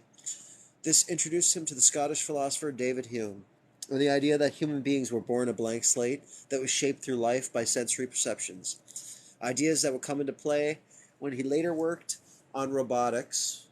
What? He later worked on robotics. Interesting. Hopefully they talk about it here. So the intellectual ferment of Prague stimulated Tesla, and again, he put his mind to building a new type of electric motor, removing the commutator, if I'm saying that correctly, to eliminate the sparking. Eventually, the money from his uncles dried up. Tesla needed a job, and he saw in the newspapers that one of Thomas Edison's agents was setting up a telephone exchange in Budapest. Having already built one in Paris, his idea was to build the telephone exchanges in major European cities. Until then, Alexander Graham Bell had only thought of installing his inventions on private lines linking two locations. However, in Budapest, no work was forthcoming, so Tesla took a government job as a draftsman in the Central Telegraph Office. This bored him, and he quit to devote himself full-time to inventing. See, that's the key, guys. You hit a point where it's like you're done working for other people. You're going to do your own shit. So it sounds like what he was doing there. He's like, I gotta do my passion, my pride. I want to invent. I don't want to be fucking around in this telegraph office. That's like the start of the come up story of a lot of people. Got to start somewhere, I guess, right? So, where was I? Yeah, so however, in Budapest, no work was forthcoming. He worked at the office, but he quit and devoted himself full time. Coming up with no practical idea, he had a nervous breakdown. Yeah, that's funny. Well, having a nervous breakdown, it's one thing after another. That's why this story just sounds ridiculous half the time, because it's never ending. But maybe that's the mark of a true genius. You have to have a fucking shitty and chaotic life. Whatever, I don't know. Anyway, so... flash of inspiration. I'm starting to get tired, guys, so I don't know how much more I'm going to read. I'm going to read this next little section. We'll have a little quick discussion. Actually, what do I got here? Let me just take a look at this. I can read a little bit more, but I'm getting close to being done, so just hang tight. And I want to smoke a joint. Anyway, so flash of inspiration. Tesla was only... See, he had a lot of flashes of inspiration, and I've been there. I mean, we've all had those moments where that aha moment where everything comes together. Anyway, so he was rescued from a deep depression by his friend, Anthony Zigeti. One afternoon, they were walking in the city park reciting poetry. Aw, how cute. So it was his friend or his boyfriend? Anyway, so at that age, he said, I knew books by heart, word for word, as the sun was setting. He began a passage in German from Goethe's Faust. The quote concludes, Alas, the wings that lift the mind no aid of wings to lift the body can bequeath me. Tesla said, as I uttered these inspiring words, the idea came like a flash of lightning, and in an instant the truth was revealed. That's how I felt when I was reading this book for the first time, and I didn't even finish reading it. I only got through a few chapters, to be honest, when I first started. But like, as I was reading this, I was having all these like flashes of inspiration. So I fucking get it, but they were like, "Holy fuck!" kind of inspirations. Like, "Oh, this is a lot of this is bullshit," and it just made me question so much more when I started reading this stuff. So this book was really cool. That I'm glad I found it. Anyway, so carry on. Sorry. Fuck. As I uttered these inspiring words, the idea came like a flash of lightning, and the truth was revealed. Yeah. So I drew with a stick on the sand the diagram shown 6 years later in my address before the American Institute of Electrical Engineers, and my companion understood them perfectly. The image I saw were wonderfully sharp and clear, and had the solidity of metal and stone. So much so that I told him, "See my motor here? Watch me reverse it. I cannot begin to describe my emotions." The idea Tesla had come up with was using a rotating electric field with the motor. Although Tesla described his eureka moment in his autobiography, he did not patent the alternating current motor until 1903. He did further experiments on it in 1883 and 1887. The idea was still not fully worked out when he addressed the A. Is that what I just? Fuck. AIEE. It must be what I was just talking about. Oh yeah, the American Institute of Electrical Engineers. Yeah, in 1888. However, Tesla had solved the problem that Professor Polsch had said was impossible. Of course he did. He was now convinced he was an inventor, and he had made the intellectual breakthrough that would make him rich and famous. Tesla had also found inspiration at the works of Gans and Company in Budapest, where AC electrical distribution was being developed. Electricity can be transmitted down wires with less loss at higher voltages with AC electricity. You can step up the voltage and step it down again using a transformer. In the Gans works, engineers found that a metal ball placed on top of a transformer would revolve. Later, Tesla would use this in his Egg of Columbus demonstrations. Oh, guys, I can't. I think I'm done reading. Uh, so, let's just close that for now. Uh, Let me find something to. I don't want to earmark pages, especially if other people want to read this book. Just give me a sec, guys. We'll have a little quick discussion here.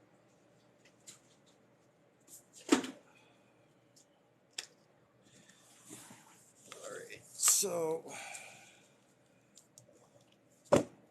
cool shit, right? What do you, so, it's a neat book. Like I said, when I'm done with it, I think someone requested it. They just got to contact me. But, I mean, I feel like this book should be passed around. If people are interested in reading it, I'll share it once I'm done going through it and doing these lives. I'm not going to want it anyways after that point. But once again, before I go, let's have a quick little discussion. If anybody here has enough followers that they can come on, I'll gladly have someone come on. If anybody wants to discuss this before I go, please make a request. Excuse me. Excuse me. Fuck. Sorry, guys. I'm having I'm just really allergic to bullshit, and my nose is starting to run and shit. I noticed. I'm sure you noticed when I was talking. I'm getting a little twangy here. But yeah. So let's have a little quick discussion here. Any of you guys can go live. Fucking jump up here, and we'll talk about it. If not, just stick to the comments, whatever. But let's. What do you guys gather from that so far? Something you want to go back over? Something you want to discuss? Doesn't matter to me. Just up to you guys.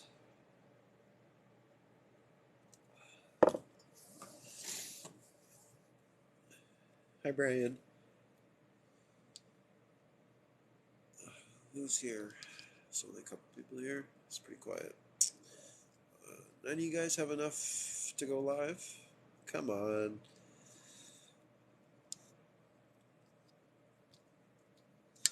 Oh, it's okay. Well, I guess nobody wants to discuss anything. It's fine. Okay, guys. Until next time, take care. I'll probably carry on tomorrow.